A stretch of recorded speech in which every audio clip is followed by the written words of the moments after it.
2ലോ 3ലോ ഒക്കെ കുടുംബത്തിലെ ഏറ്റവും അടുത്തൊരു വ്യക്തിയിൽ നിന്നും താൻ സെക്ഷലി അബ്യൂസ് ചെയ്യപ്പെട്ടിരുന്നു എന്ന് ഒരു പെൺകുട്ടി മനസ്സിലാക്കുന്നത് ചിലപ്പോൾ അവളൊരു 7ലോ 8ലോ ഒക്കെ പഠിക്കുമ്പോഴായിരിക്കും. അപ്പം അത് മനസ്സിൽ കിടന്നിട്ട് പിന്നീട് അവർക്കുണ്ടാകുന്ന കുറേ ട്രോമാസ് ഉണ്ട്. അത് അങ്ങനെയുള്ള ട്രോമാസ് പലപ്പോഴും ഞാൻ കേൾക്കാറുണ്ട്. പല പെൺകുട്ടികളിലും പറഞ്ഞ് ഞാൻ കേൾക്കാറുണ്ട്. പെൺകുട്ടികൾ മാത്രമല്ല, ആൺകുട്ടികളും. കുട്ടിക്കാലത്ത് എൻ്റെ ഏറ്റവും പ്രിയപ്പെട്ട ഒരു ബന്ധു, അല്ലെങ്കിൽ എൻ്റെ അമ്മയുടെ ഏറ്റവും പ്രിയപ്പെട്ട ഒരാൾ, അച്ഛൻ്റെ ഏറ്റവും പ്രിയപ്പെട്ട അടുത്ത ഒരാൾ പക്ഷെ തങ്ങളെ സെക്ഷലി അബ്യൂസ് ചെയ്തിരുന്നു എന്ന് അവർ സ്വയം മനസ്സിലാക്കുന്നതും വളരെ വൈകിട്ടാണ്. അപ്പോൾ ചിലരുടെയൊക്കെ ട്രോമ അതിഭീകരമാണ് എന്ന് മനസ്സിലാക്കുമ്പോൾ ഞാൻ പാരൻസിൻ്റെ അടുത്ത് അത് പറയണമെന്ന് അവരോട് പറയാറുണ്ട്. ചിലർ വർഷങ്ങൾ കഴിഞ്ഞ് അവരുടെ പാർട്ട്നേഴ്സുമായിട്ട് വന്ന് കണ്ട് സംസാരിച്ചിട്ടുണ്ട്. കല്യാണം കഴിഞ്ഞിട്ട് ആഫ്റ്റർ മാരേജ് ആ പങ്കാളികളോട് നമുക്ക് ഭയങ്കര റെസ്പെക്റ്റ് തോന്നും. സ്വന്തം പാർട്ട്ണറിന് ഇങ്ങനൊരു ട്രോമയുണ്ട്.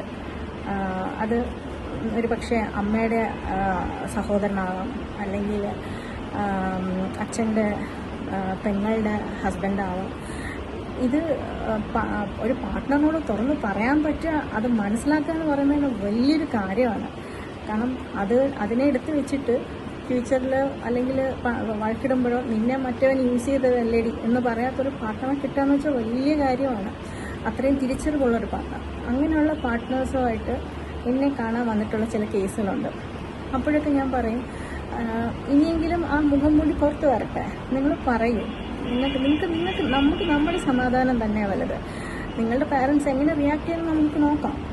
പക്ഷേ അൺഫോർച്ചുനേറ്റ്ലി ഒരു 90% പാരൻസും പറയുന്നത് പണ്ട് നടന്ന കഥയല്ലേ, പണ്ട് നടന്ന കാര്യമല്ലേ, ഇപ്പോൾ എന്തിനാ ഇത് പറയുന്നത്, ചുമ്മാ ബന്ധങ്ങൾ എന്തിനാണ് വഷളാക്കുന്നത്. അപ്പോൾ പാർട്ട്നേഴ്സുമായിട്ട് വരുന്നവരുടെ സംബന്ധിച്ചോളം അവർക്ക് ചേർത്ത് പിടിക്കാൻ ആ പങ്കാളിയുണ്ട്. പക്ഷേ എനിക്ക് സങ്കടം വരുന്നത് കൊച്ചുകുട്ടികളുണ്ടല്ലോ. കൊച്ചുകുട്ടികളെന്ന് വെച്ചാൽ ഞാൻ ഉദ്ദേശിക്കുന്നത് ഒരു 20 ആ പ്രായത്തിലുള്ള കുട്ടികൾ, ഡിഗ്രിയോ അല്ലെങ്കിൽ PGക്കോ ഒക്കെ പഠിക്കുന്ന കുട്ടികൾ, അവരെ കൊണ്ട് പറയിപ്പിക്കുമ്പോൾ, പാരൻസിനോട് പറയിപ്പിക്കുമ്പോൾ അവരുടെ റിയാക്ഷൻ ഇത്തരത്തിലാവുമ്പോൾ, ഇപ്പോൾ എന്തിനാ ഇത് പണ്ട് നടന്ന കാര്യമല്ലേ, ചുമ്മാ ബന്ധങ്ങളെല്ലാം കൂടെ വഷളാക്കാൻ എന്ന് പറയുമ്പോൾ കുഞ്ഞുങ്ങൾക്കുണ്ടാകുന്ന ഒരു ഷോക്കുണ്ട്. അവർക്ക് പാരൻസിനുള്ളൊരു ട്രസ്റ്റ് ബ്രേക്കാവും. പിന്നെ അത് വരത്തില്ല. ഭയങ്കരമായിട്ടും നമ്മുടെ ഹൃദയം 100 കഷ്ണമായിട്ടും പൊടിഞ്ഞു പോകും ആ ഒരു ടൈമിൽ.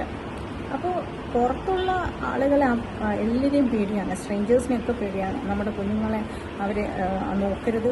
അടുത്ത് നമ്മുടെ കൂടെ പഠിക്കുന്ന ആൺകുട്ടികളും പെൺകുട്ടികളും തമ്മിൽ അങ്ങോട്ടും ഇങ്ങോട്ടും വളരെ കുറവാണ് ഒരു അബ്യൂസ്മെൻറ്റിലോട്ട് പോകുന്നതെന്ന് വേണമെങ്കിൽ പറയാം. വീട്ടിനുള്ളിൽ നിന്ന് കിട്ടുന്നതിനേക്കാളും വളരെ എന്തായാലും കുറവായിരിക്കും പുറത്ത്. പലപ്പോഴും തോന്നാറുള്ളൊരു കാര്യമാണ്, നമ്മൾ വിശ്വസിച്ച് ഏൽപ്പിച്ചിട്ട് പോകുന്നവരുടെ ഭാഗത്തുനിന്നായിരിക്കും ഇത് സംഭവിക്കുന്നത്. ആ ഒരു ട്രോമ ഞാൻ പറഞ്ഞില്ലേ, മാരീഡായി കഴിഞ്ഞിട്ട് പാർട്ട്ണറുമായിട്ട് വന്നിട്ട് കാണുക എന്ന് പറയുമ്പോൾ ആ ഒരു ട്രോമ എത്ര വലുതാണ്. അപ്പം അങ്ങനെ ഏത് കാലത്തായിക്കോട്ടെ, ചിലപ്പോൾ ആ അബ്യൂസ് ചെയ്ത ആൾ ഒത്തിരി പ്രായമായി കാണും. നമ്മൾ അയാളെ പോയി കൊല്ലാനോ അടിക്കാനോ ഒന്നുമല്ല. പക്ഷെ നമ്മുടെ കുഞ്ഞുങ്ങളത് പറയുമ്പോൾ അവർ ചിലപ്പോൾ ഇനിയിപ്പോൾ കല്യാണം കഴിഞ്ഞ ഒരാൾ പറയുമ്പോൾ നിനക്ക് നാളെ അല്ലേ ഈ കല്യാണം കഴിഞ്ഞിട്ട് ഭർത്താവിനോടൊക്കെ ഇതൊക്കെ പറയാൻ എന്ന് പറയും. അങ്ങനെയല്ല. ഒരു മനുഷ്യന് ഒരു അച്ഛനും അമ്മയൊക്കെ ആവാൻ എളുപ്പമാണ്. പ്രസവിച്ചാൽ മതി, നമ്മൾ അമ്മയും ജന്മം കൊടുത്താൽ മതി, അച്ഛനും ഒക്കെ ആവും. പക്ഷേ അതൊന്നും ഈ സോ കോൾഡ് മാതൃത്വം പിതൃത്വം ഒന്നും എഴുതി വെക്കുന്ന കണക്കല്ല എന്ന് നമുക്ക് കറക്റ്റ് മനസ്സിലാവുന്നത് ഇത്തരം അനുഭവങ്ങൾ വരുമ്പോഴാണ്. എൻ്റെ കുഞ്ഞ് അല്ലെങ്കിൽ ഈ പറയുന്ന എഴുതി വെക്കുന്ന പുകഴ്ത്തുന്ന മാതൃത്വവും പിതൃത്വവും ഒക്കെ ഉണ്ടെങ്കിൽ ഏത് സമയത്തായിക്കോട്ടെ, നിങ്ങൾ മറ്റേ അപ്രതി ആയിട്ട് പെൺകുട്ടിയോ ആൺകുട്ടിയോ പറയുന്ന ആൾ ജീവനോടുണ്ടെങ്കിൽ അയാളുടെ അടുത്ത് കാര്യം പറഞ്ഞിട്ട് ആ ബന്ധം വെട്ടിയേക്കാം. അതൊക്കെയാണ് ശരിക്കും പെർഫെക്റ്റ് പാരൻസ് എന്ന് എനിക്ക് തോന്നുന്നത്. ബാക്കിയൊക്കെ സാധാരണ മനുഷ്യർ മാത്രമാണ്. ഏത് സമയത്തായാലും നിങ്ങളുടെ കുട്ടികൾ വന്ന് പറയുമ്പോൾ അവർ ചേർത്ത് പിടിക്കാൻ പറ്റണം. എന്നാൽ മാത്രമേ ഈ പറയപ്പെടുന്ന വലിയ അമ്മയും അച്ഛനും ഒക്കെ ആവുന്നുള്ളൂ. അല്ലെങ്കിൽ വെറുതെ അച്ഛനും അമ്മയും മാത്രമാണ്. നമുക്ക് നമ്മുടെ കുഞ്ഞുങ്ങൾക്ക് വേണ്ടി നമ്മുടെ ശബ്ദം ഉയരാൻ പറ്റണം. എന്നാൽ മാത്രമേ അവർക്ക് നമ്മളോട് ട്രസ്റ്റ് ഉണ്ടാവത്തുള്ളൂ.